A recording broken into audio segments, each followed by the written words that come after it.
میں Saddam Hussein بات کر رہا ہوں چوتھی جدید. میرا سوال آپ کی گزارش میں یہ ہے کہ میں نائی کا کام کرتا ہے, یہ شیو کاٹنا گناہ ہے یا نبی کی سنت کاٹنا قتل ہے, کیا ہے؟ میں اس کام کو چھوڑ دینا چاہتا ہوں. آپ مجھے اس کام کے بارے میں جو بھی اچھی معلومات ہے وہ بتائیں. یہ شیو کرنا صحیح ہے کہ نہیں چاہیے؟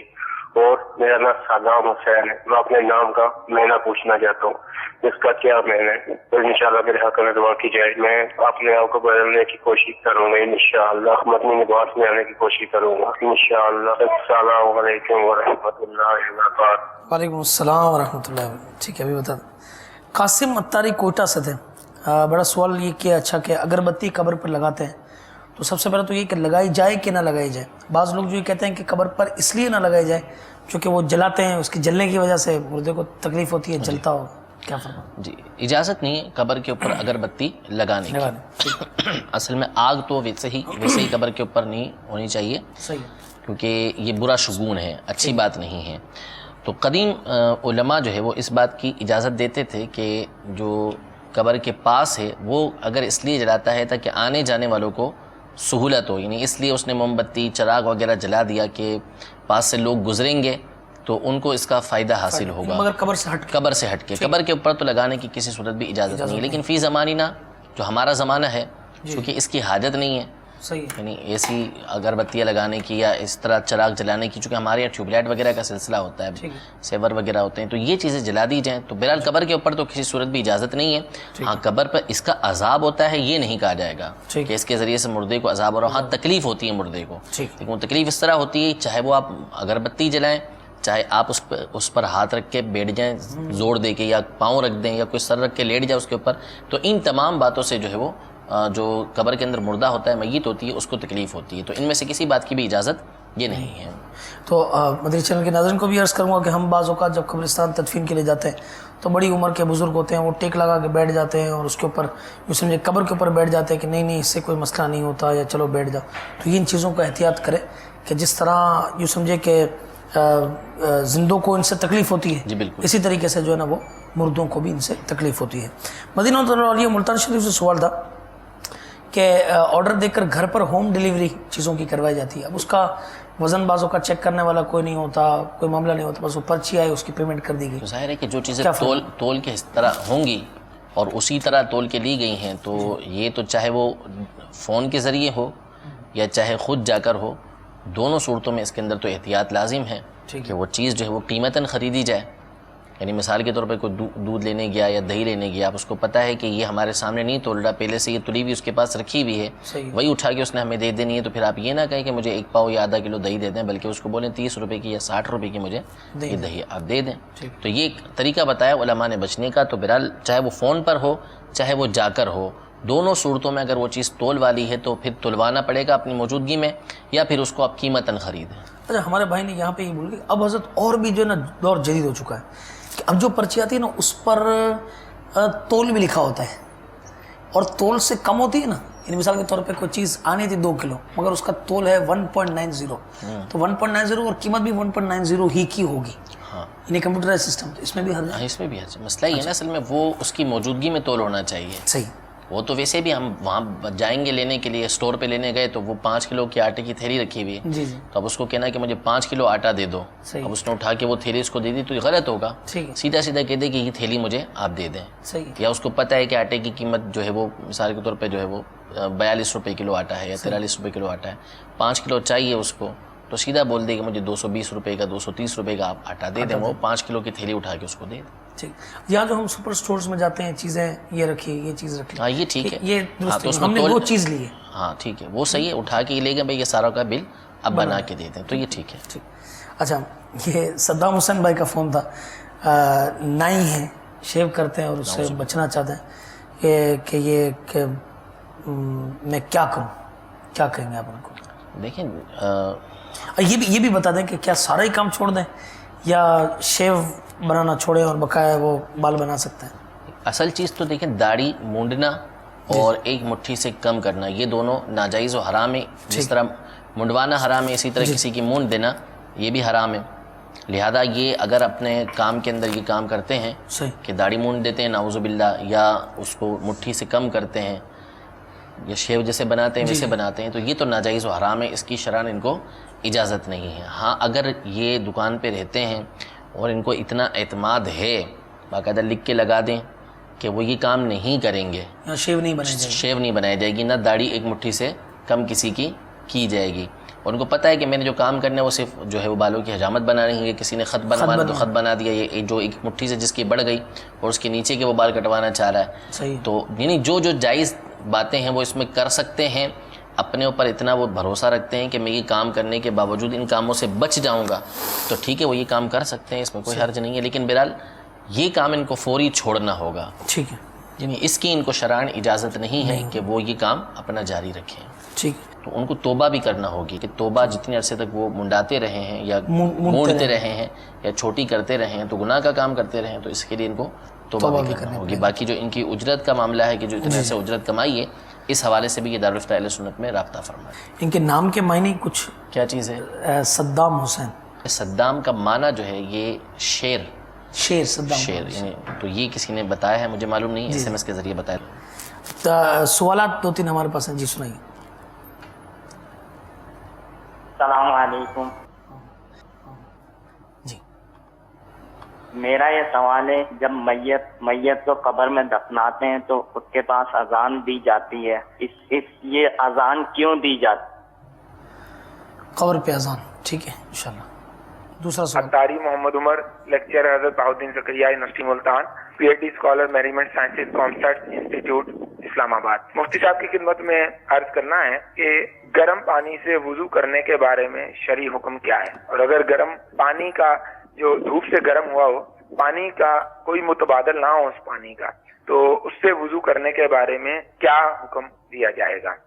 اور آج کل مساجد میں طرح طرح کی کرسیاں آئی ہوئی ہیں، تو بعض کرسیوں کے اوپر بازو بنا ہوتا ہے، واللہ عالم یہ قرآن پاک پڑھنے کے لیے بنایا گیا یا سجدے کے لیے، تو اس کا شرعی حکم بتا دیں کہ اگر کوئی معذوری کی وجہ سے بیٹھ کر نماز پڑھ بھی رہا ہے تو وہ سجدہ ٹیک پر کرے گا جو لکڑی یا لوہے کی بنی ہوئی ہے، یا وہ اشارے سے جھک کر رکوع اور اس سے متجاوز جھک کر سجدے کی ترکیب بنائے گا؟ جزاک اللہ خیرہ فی الدارین۔ السلام علیکم۔ وعلیکم السلام ورحمۃ۔ میں لاہور سے محمد اعجاز حسن بات کر رہا ہوں۔ میرا یہ سوال ہے کہ مزار پہ جا کر پورا سلام کہنا چاہیے یا السلام علیکم یا اہل القبول کہنا چاہیے؟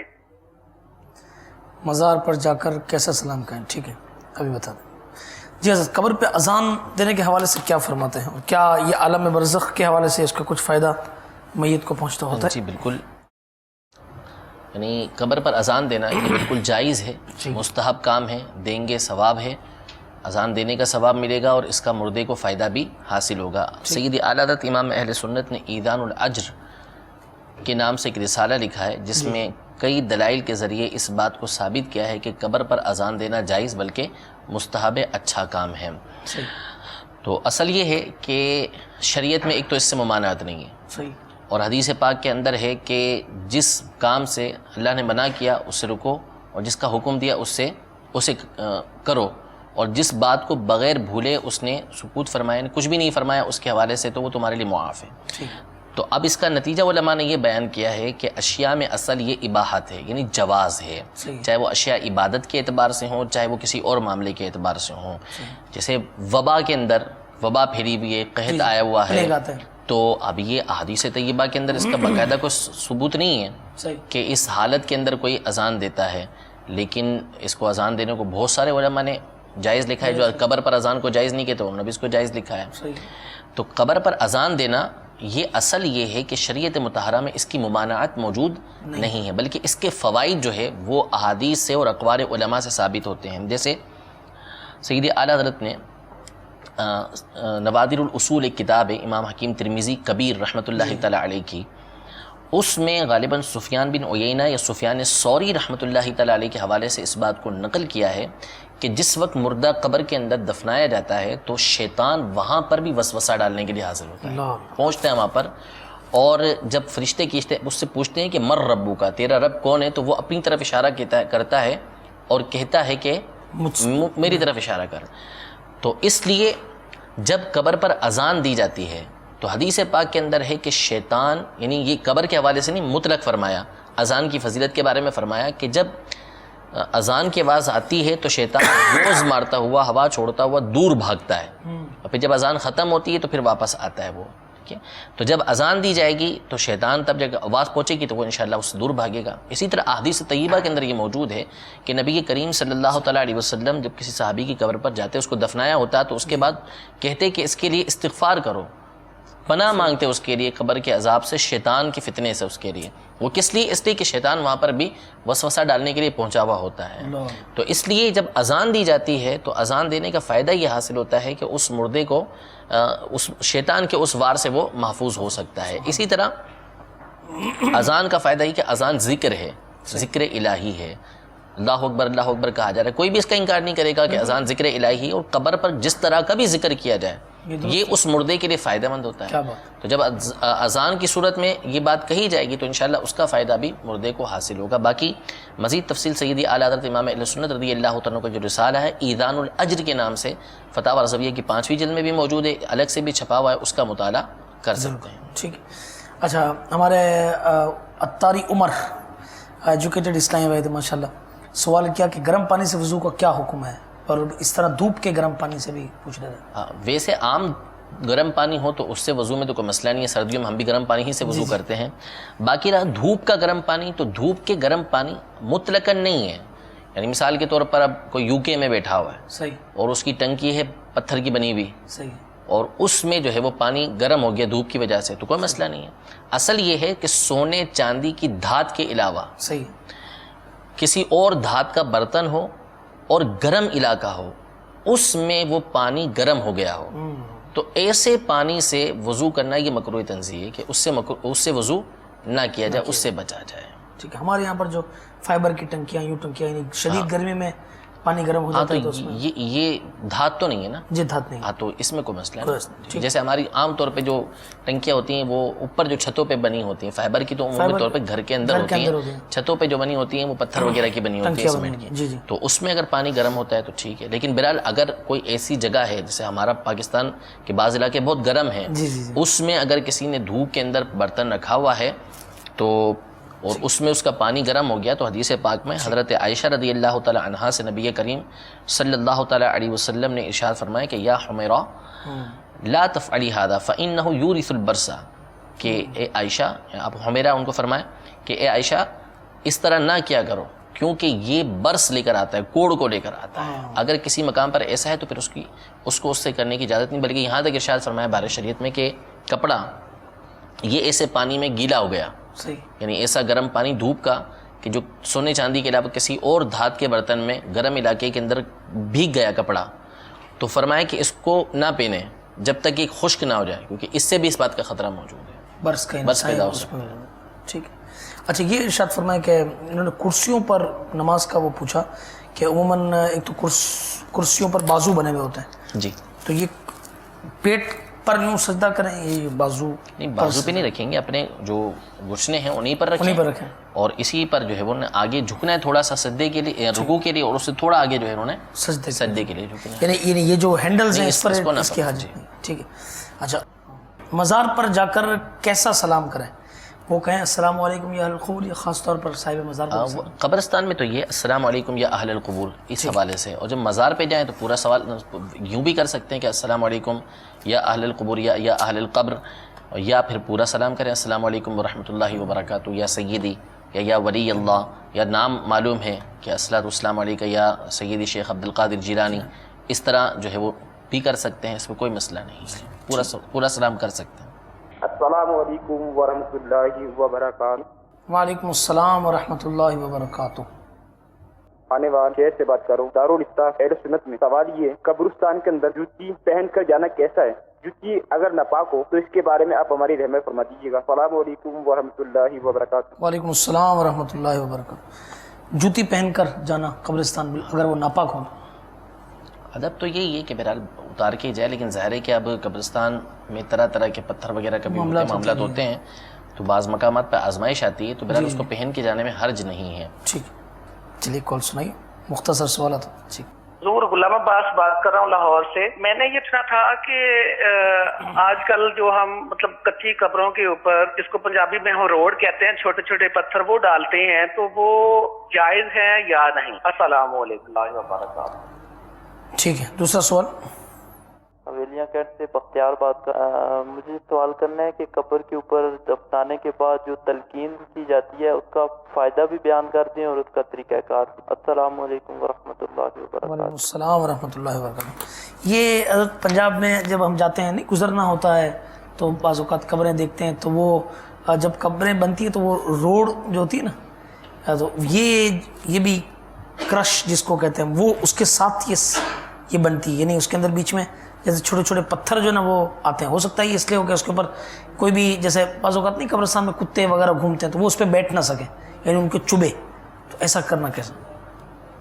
قبر بننے کے بعد اس کے اوپر پتھر لگاتے ہیں, یعنی یا قبر ہی جیسے مٹی کی ہماری بنتی ہے جی تو یہ پتھر کی بناتے ہیں. ہاں, یعنی قبر جیسے بن گئی, اب وہ اوپر کے جو اس کا جو کچی قبر بنی ہے یہی کوہن نما ہے, مگر اس کے اندر جو ہے نا یہ کرش یعنی نوکیلے پتھر روڑی کہلاتی ہے. قبر بن جاتی ہے, پختہ قبر بنا پختہ قبر جی, لیکن جو پختہ قبر ہے وہ اندر سے بنانا منع ہے. ٹھیک ہے, خاص طور یعنی وہ جگہ کہ جو میت سے متصل ملی ہوئی ہے, ٹھیک ہے, تو اس جگہ کو پختہ کرنا یہ منع ہے. اگر وہ پکی ہو تو اس میں بھی مٹی لگائے. اوپر سے قبر کو پختہ کرنے میں کوئی حرج نہیں, وہ کسی بھی طریقے سے پختہ کی جا سکتی ہے, بس یہ ہے کہ وہ کوہان نما ہو, یہ سنت مبارکہ ہے. اس طرح یہ کوہن نما ہوتی ہیں اور اس کے اندر روڈ ملا دی جاتی ہے تاکہ وہ کوئی حرج سمجھ نہیں آتا اس کے. ٹھیک.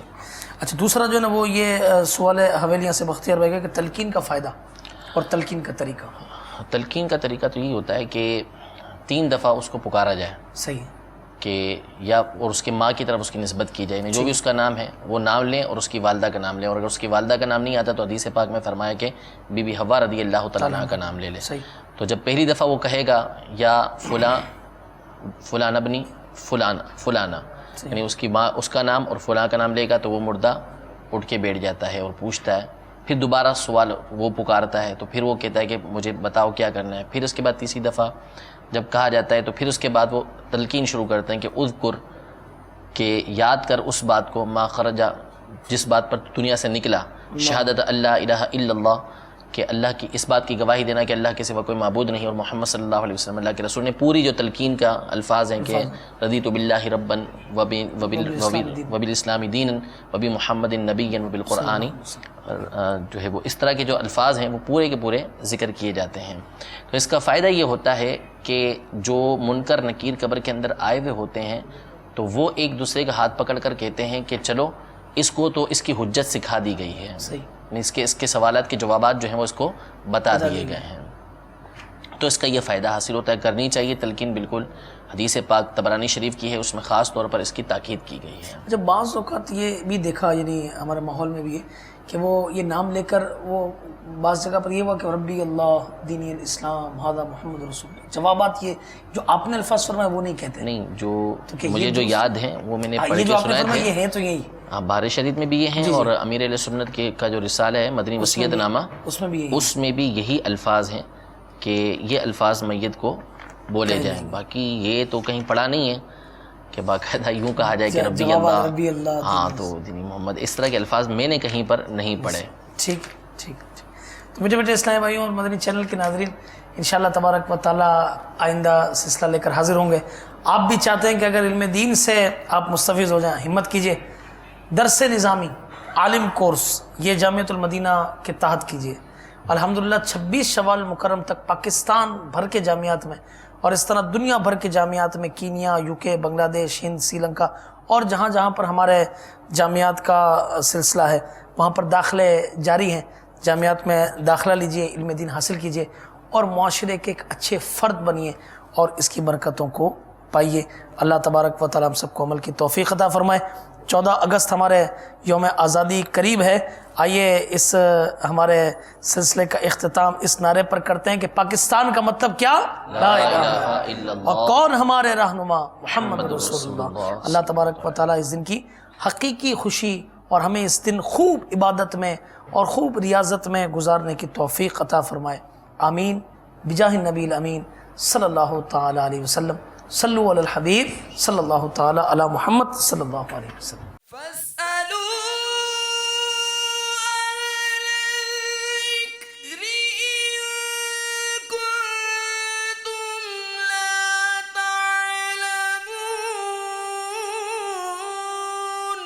تو اے لوگو علم والوں سے پوچھو اگر تمہیں علم نہ ہو۔